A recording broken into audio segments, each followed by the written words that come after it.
মিনা কার্টুনের মিনা এখন বড় হয়ে বিয়ে করে ঘর সামলাচ্ছে। সে আর নতুন কোনো ভিডিও বানাচ্ছে না। টম অ্যান্ড জেরিরও নতুন কোনো পর্ব দেখা যাচ্ছে না। তারা বার্ধক্যজনিত রোগে ভুগতেছে। মিস্টার বিন সিদ্ধান্ত নিয়েছে সে আর নতুন কোনো ফানি ভিডিও বানাবে না। সে ব্যস্ত ডালিউডে। সিসিমপুরের ইক্রি, শিখু, হালুম, টুকটুকিও এখন বড় হয়ে ভার্সিটিতে পড়ে। ইত্যাদিতেও আগের মতো সেই রসকস নেই। বুস্ট কিনলে এখন আর আগের মতো ব্যাট ফ্রি দেয় না। চিপসের প্যাকেটের সাথেও আজকাল স্টিকার, খেলনা, শূন্য এইসব ফ্রি দেয় না।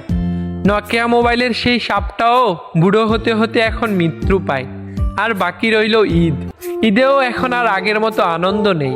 স্মৃতির পাতায় আজ ধূসর শৈশব। ছোটবেলায় সবসময় ভাবতাম কবে বড় হব। আজ বড় হয়ে ভাবতেছি ছোটবেলাটা যদি আরেকটা বার ফিরে পেতাম।